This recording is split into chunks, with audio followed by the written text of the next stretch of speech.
இது சம்பவம் எப்ப நடந்துச்சு, செருப்பு வீச்சு எப்ப நடந்துச்சு, என்னை பத்தி எப்ப பேசினாங்க, என்னை பத்தி 16வது நிமிடத்துல தான் பேச ஆரம்பிக்கிறாங்க. 19வது நிமிடம் கூட்டம் முடியுது. 19வது நிமிடத்துல கூட்டம் முடியுது. ஆம்புலன்ஸை பொறுத்த வரைக்கும் நேற்று ரொம்ப தெளிவா அரசு சார்பில் விளக்கம் கொடுத்திருந்தாங்க. 2 வாகனம் நாமக்கல்ல இருந்து கூடயே வருது. அந்த போட்டோ காட்டு. 2 வாகனம் நாமக்கல் கூட்டத்திலிருந்து 2 ஆம்புலன்ஸ் கூடயே வருது. உங்க லைவ் போட்டவங்க எல்லாத்துக்கும் லைவ்ல இருக்கும். இந்த வண்டி நாமக்கல்ல இருந்து கூடயே வருது. 2 வண்டி. அந்த கட்சியை சேர்ந்த ஒரு மருத்துவர் தான் அந்த 2 வண்டிகளை ஏற்பாடு பண்ணி அங்கிருந்து கூட கொண்டு வர்றாங்க.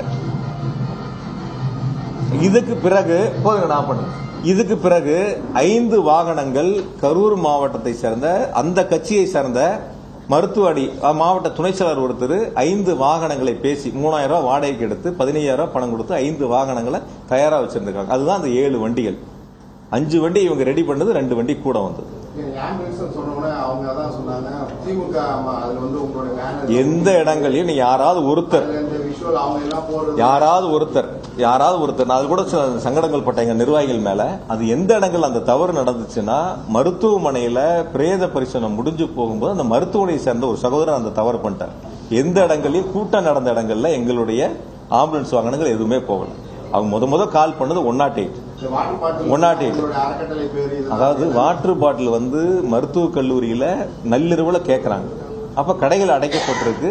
நம்ம கிட்ட இருந்த வெளியில இருந்த வரைக்கும் எடுத்துட்டாங்க. நம்ம கிட்ட இருந்தது கையில இருந்தது கேட்கறாங்க, கொண்டு போய் கொடுக்கணும். அங்க உணவு வேணுங்கிறது கொண்டு போய் கொடுத்தோம். தனியார் மருத்துவமனையில சிகிச்சை பெற்றவங்களுக்கு கட்டணங்களை நாங்க செலுத்தணும். என்ன உதவிகள் வேணுமோ நாங்க செஞ்சோம். இது அரசியலா பார்க்கல. எங்க கட்சி, எங்க தலைவர் சொல்லியிருக்காங்க, ஒரு அரசியல் தலைவர் வந்து பாதிக்கப்பட்ட பொதுமக்களா இருந்தாலும் தொண்டரா இருந்தாலும் எந்த உயிரிழப்பையும் ஏத்துக்க மாட்டாங்க. அதுதான் அரசியல் தலைவர். அது மாதிரிதான் நாங்க எங்க தலைவர் வழியில தான் நாங்க போய் அவங்களுக்கு உதவி பண்ண தான் போனோம். அப்படி குறை சொல்லக்கூடியவங்க அவங்க அதுக்கான ஏற்பாடுகளை செஞ்சிருக்கலாம். யாராவது குறை சொல்லி அரசியல் பேச நினைக்கிறவங்க அந்த வாட்டர் பாட்டில் ஏற்பாடு பண்ணிருக்கலாம். இல்ல அவங்களுக்கு தேவையான உதவிகளை நான் செய்யற முன்னாடி நின்று நான் அவங்களுக்கு தேவையான உணவுகளை ஏற்பாடு பண்ணேன்னு யாராவது ஒருத்தர் சொல்லியிருக்கலாமே. வெறுமனே வந்து பாக்குறங்கிறது ஒவ்வொரு இதா இருக்கலாம். பட் அந்த மாதிரி குற்றச்சாட்டு சொல்லக்கூடியவங்க அவங்க அதுக்கான பணிகளை முன்னெடுத்து செஞ்சிருந்தாங்கன்னா அது நாங்களும் அதை ஏத்துக்கிறோம். அதுல எந்த விதமான மாற்று கருத்து இல்ல, எந்த விதமான சூழலும் இல்ல. அதனால இந்த சம்பவங்களை பொறுத்தவரை நடைபெற்றது முதல் 5-6 நிமிடங்களுக்குள்ள என்ன பத்தி பேச ஆரம்பிச்சது 19வது நிமிடத்துல. முதல்ல இதை பத்திரிகையாளர் நீங்க தெளிவுபடுத்தி, சமூக வலைதளங்கள்ல வர்றதுங்கிறது அரசியல் காழ்ப்புணர்ச்சியால பல்வேறு அரசியல் இயக்கங்களை சேர்ந்தவர்களை யார் மீதாவது பழி சுமத்த வேண்டும் என்பதற்காக சொல்லக்கூடிய குற்றச்சாட்டு. ஆகையால் பத்திரிகையாளர்களும் தொலைக்காட்சிகளும் முதல்ல இந்த உண்மை நிலவரங்களை நீங்க தெரிஞ்சுக்க. ஆகையால் இது எந்த வகையிலும் இது அரசியல் படுத்தக்கூடிய நிகழ்வு அல்ல.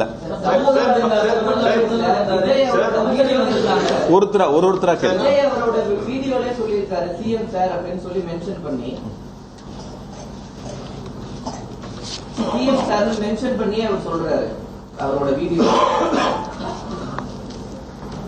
அதாவது நான் கொஞ்சம் பாதிக்கப்பட்ட மக்கள் இருந்து பேசுறேன்.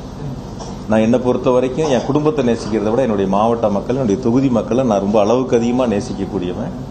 ரொம்ப அளவுக்கு அதிகமாக அவங்களுக்கு உண்மையா இருக்குன்னு நான் நினைக்கக்கூடியவன். அவங்களுக்கு தேவையான உதவிகளை செய்யணும்னு நினைக்கக்கூடியவன். படிப்பா இருந்தாலும், மருத்துவமா இருந்தாலும், ஒரு போட்டி தேர்வா இருந்தாலும், ஒரு விளையாட்டு போட்டிகளா இருந்தாலும் எல்லா சூழ்நிலையிலும் ஒன்னா இருக்கு. நான் இன்னைக்கு கூட காலையில வந்து எங்களுடைய கரூர் தொகுதியில் வந்து ஒரு 30 மாணவ மாணவிகள் வந்து விமானத்துல முதல்ல பயணிக்கிறாங்க. 6வது 7வது 8வது படிக்கிறவங்க ரவுண்ட் டேபிள் அதை ஏற்பாடு பண்ணாங்க. என்னையும் அதுல அழைச்சிருந்தாங்க. நான் எனக்கும் டிக்கெட் போட்டிருந்தாங்க. நான் அவங்கள போய் விமான நிலையத்தில் வழி அனுப்பிட்டு நான் அங்கே வரேன். என்னால் அவங்க போக முடியலங்க. அவங்கள வழி அனுப்பி வச்சுட்டு வரேன். அப்போ தொகுதி மக்களோட, மாவட்ட மக்களோட 2 கலந்து எந்த சூழ்நிலையும் எங்களுடைய தலைவர் பிறந்தநாள் வந்தா கூட ஒரு அரசியல் கட்சி பார்த்து இவங்க எந்த கட்சியை சார்ந்தவங்கன்னு பார்த்து நாங்கள் உதவி பண்ணதே இல்லை இது வரைக்கும். திராவிட முன்னேற்ற கழகத்தை பொறுத்த வரைக்கும், எங்களை பொறுத்த வரைக்கும் இவங்க எந்த கட்சியை சார்ந்தவங்க, இவங்களுக்கு மட்டும்தான் இந்த பொருளை கொடுப்போம், இவங்களுக்கு மட்டும்தான் இந்த உதவி செய்யணும் நாங்கள் பார்த்ததில்லை. எங்க அலுவலகத்தில் எந்த மனு வந்தாலும் எந்த கட்சியும் நாங்கள் கேட்டது கிடையாது. அவங்க எல்லாத்துக்கும் சரிசமமா உதவி செய்யக்கூடிய இடங்கள்ல அந்த பணிகள் நாங்கள் முன்னெடுத்திருக்கோம். அதையால வந்து அந்த நீங்க வீடியோவை பொறுத்த வரைக்கும் அதுக்கு பிறகு வந்த சம்பவங்கள், நீங்க சமூக வலைத்தளமா இருக்கட்டும், பொதுமக்கள் வரக்கூடிய கருத்துக்களா இருக்கட்டும், நீங்க பாருங்க எந்த மாதிரியான ஒரு எதிர்மறையான கருத்துக்கள் வந்துச்சுன்னு. நடைபெற்ற சம்பவங்களில் இப்ப நான் வந்து என்ன கேட்கறீங்க, எப்படி வந்து பாதிக்கப்பட்ட உடனே அவர் மருத்துவமனைக்கு போனார். நான் இந்த கட்சி ஆட்சியில் தான் இருக்கேன், இங்கேதான் இருக்கேன். எங்களுடைய பகுதி செயலர், ஒன்றிய செயலர் கூட்டம் 6 மணிக்கு என்னோட ரவுண்ட் டேபிள் நிர்வாகிகள் இந்த நிகழ்ச்சி, இன்னைக்கு போற சம்பவமான நிகழ்ச்சி சம்பந்தமா என்னோட வந்து கிட்டத்தட்ட ஒரு 3/4 மணி நேரம் 1 மணி நேரம் என் கூட பேசிட்டு இருக்காங்க என் வீட்டில். அதை முடிச்சுட்டு நான் கட்சி ஆஃபீஸ் வரேன். இங்க இருக்கும்போது எனக்கு தகவல் வருது, இந்த மாதிரி வந்து பாதிக்கப்பட்டிருக்காங்க, மருத்துவமனைக்கு நீங்க போங்கன்னு சொல்றாங்க. நான் இங்க இருந்து அமராவதி மருத்துவமனை போறதுக்கு எவ்வளவு நேரம் ஆகும்? இங்க இருந்து அந்த அமராவதி மருத்துவமனைக்கு போறதுக்கு எவ்வளவு நேரம் ஆகும் சொல்லுங்க. நான் 7:47 உள்ள நுழையிறேன் அமராவதி மருத்துவமனையில். வேணா வீடியோ ஃபுட்டேஜ் கொடுக்குறேன். 7:47 போறேன். அதே அதிமுக சேர்ந்த மாவட்ட செயலர் 8:10 மருத்துவக் கல்லூரி மருத்துவமனைக்கு போறாங்க. இப்ப நான் போகும்போது மருத்துவமனையில் கூட எல்லா கட்சியை சேர்ந்த சில சகோதரர்கள் அங்க இருந்தாங்க. ஆம்புலன்ஸ் வண்டி வரும்போது அந்த வரக்கூடிய பாதிக்கப்பட்டவங்களை இறக்கி உள்ள கொண்டு போய் மருத்துவமனையில் சேர்த்து உதவி செய்யக்கூடிய சம்பவங்கள் எல்லாரும் ஈடுபட்டு இருந்தாங்க. அதனால பாதிக்கப்பட்டு தகவல் தெரிஞ்சவொடனே இப்ப என்ன டிக்கெட் போட்டு சென்னைக்கு போக சொல்றீங்களா? மக்கள் பாதிக்கப்பட்டு ஒரு பக்கம் மருத்துவமனையில் அனுமதிக்கப்பட்ட சூழல்ல நான் அந்த சம்பவ இடத்துக்கு போகாம நான் டிக்கெட் போட்டு சென்னைக்கு போயிடவா? யாருக்கும் பதில் சொல்லாம, யாருக்கும் உதவி செய்யாம? அப்படிப்பட்ட ஒரு சூழலை சில பேர் எதிர்பார்க்கறாங்கன்னு நான் நினைக்கிறேன். நான் இன்னைக்கு இல்ல, இனி எப்ப இருந்தாலும் நான் இருக்கிற வரைக்கும் எங்க மாவட்ட மக்களுக்கு, என்னுடைய தொகுதி மக்களுக்கு எந்த பாதிப்புனாலும் நாங்கள் முன்னாடி நிற்போம். நான் மட்டும் இல்லை, எங்க நிர்வாகிகள் எல்லாரும் முன்னாடி நிற்போம். அதான் எங்களுக்கு எங்க தலைவர் கற்றுக் கொடுத்த பாடம். அதனால அதுல வந்து நீங்க பிரதர் சொன்ன மாதிரி வந்து அவருடைய கருத்தை நேற்று ரொம்ப நாள் 3 நாள் கழிச்சு ஒரு வீடியோ பதிவிட்டு இருக்காரு. அதெல்லாம் விசாரணை முடியட்டும். நான் சொல்லதை பொறுத்த வரைக்கும் எங்கள் இயக்கமே அல்லது வேறு எந்த இயக்கமா இருந்தாலும் ஒரு தவறு நடந்து விட்டால் அந்த தவறுக்கு பொறுப்பெடுத்துக் கொள்ள வேண்டும். அது சராசரி ஒரு அரசியல் கட்சி, ஒரு அரசியல் தலைவர் செய்யக்கூடிய கடமை, பொறுப்பு. நடந்த தவறுகளை ஒருவர் மீது திசை திருப்பி, ஒரு அரசின் மீது திசை திருப்பி மடைமாற்றம் செய்வதற்கு முயற்சி எடுத்தால் ஒருபோதும் மக்கள் ஏற்றுக்கொள்ள மாட்டார்கள். அதுல ரொம்ப தெளிவா இருக்கு. நேற்று பேசும்போது ஒருவர் கேட்டார், ரொம்ப கட்டுக்கடங்காத கூட்டமான்னு கேட்டார். நான் சொன்னேன், கட்டுக்கடங்காத கூட்டம் இல்ல, கட்டுப்பாடற்ற கூட்டம். கட்டுக்கடங்காத கூட்டம்லாம் இல்ல. 15,000 பேர் அதிமுக வந்தாங்க, இதுல 25,000 பேர் வைங்க. 10,000 பேர் அந்த இடத்துல கூடுதலா நிக்க முடியாதா? நிக்கிறதுக்கான இட வசதி இல்லையா? ஒரு கட்டுப்பாடான கூட்டத்துக்கும் கட்டுப்பாடற்ற கூட்டத்துக்கும் வித்தியாசம். எந்த கட்சியினாலும் ஒரு கட்டுப்பாடு இருக்கும். ஒரு தலைவர் வர்றாங்கன்னா, எங்க தலைவர் வர்றாங்கன்னா அந்த வாகனத்துக்கு முன்னாடி எங்களுடைய 2ஆம் மட்ட தலைவர்கள் அல்லது அந்த மாவட்ட செயலர் வாகனத்துக்கு முன்னால் சென்று தொண்டர்களை ஒழுங்குபடுத்தி, பொதுமக்களை ஒழுங்குபடுத்தி நிற்க வைத்து, தலைவரை பார்க்க வைத்து அந்த பொதுக்கூட்டங்களில் பங்கு பெற செய்வார்கள். அது மாதிரி ஒரு சூழல் இதில் இருந்துச்சா? யாராவது பார்த்தீங்களா? யார் சொல்லியாவது யாராவது கேட்டாங்களா? காவல்துறை சொல்லியாவது யாராவது கேட்டாங்களா? அந்த வாகனத்துக்கு முன்னாடி 2ஆம் மட்ட தலைவர்கள் யாராவது ஒழுங்கா வழி நடத்தி எடுத்துட்டு போனாங்களா? அதாவது 2 வகைகளா நீங்க பிரிக்கணும். ஒண்ணு, அரசு செய்ய வேண்டியது, ஒரு அரசியல் கட்சி நடத்தக்கூடிய மாநாடாக இருக்கட்டும், பொதுக்கூட்டமாக இருக்கட்டும், ஒரு கண்டன ஆர்ப்பாட்டங்களாக இருக்கட்டும், அரசு செய்ய வேண்டியது ஒரு வகை, அந்தந்த அரசியல் இயக்கங்கள் செய்ய வேண்டியது ஒரு வகை.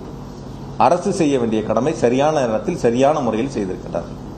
அரசியல் இயக்கங்கள் செய்ய வேண்டிய கடமைகள் அந்த கூட்டத்தில் முழுவதுமாக செய்ய தவறியதால் ஒரு சிலது செஞ்சிருக்கலாம். என்கிட்ட கூட இன்னும் கொஞ்சம் கேட்டாங்க, அந்த கூட்டம் இருந்த அளவுக்கு ஒலிபெருக்கி இல்லைன்னா, குறைவான ஒலிபெருக்கி தான் இருந்தது, பின்னாடி இருந்தவங்க பேசுறது கேட்கல, உள்ள வந்தாங்க சொல்லி. அந்த அரசியல் கூட்டங்கள்ல பேசுனது எவ்வளவு நேரம்? 19 நிமிஷம் வண்டியில் இருந்தது. பேசுனது என்ன பொறுத்த வரைக்கும் அதிகபட்சம் ஒரு 10 நிமிஷம் இருக்கலாம். அது சொல்லப்பட்ட கருத்து தேர்தல் வாக்குறுதி சம்பந்தமான ஒரு 4-5 கருத்து, என்ன பற்றி ஒரு 2 கருத்துக்கள், அவ்வளவுதான். அதிகபட்சம் ஒரு 10 நிமிஷம். எவ்வளவு நேரம் இருக்கும்?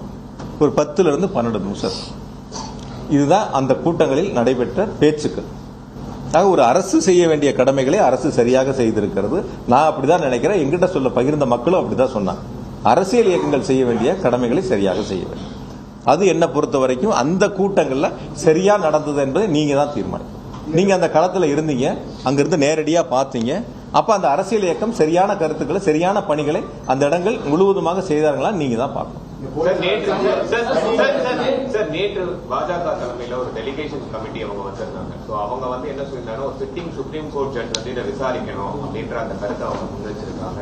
இந்த மாதிரி நேரோ ரோட்ஸ்ல வந்து பெர்மிஷன் கொடுத்ததே தப்பு அப்படின்ற அந்த கருத்தையும் சொல்லியிருக்காங்க. நீங்க எப்படி பாருங்க?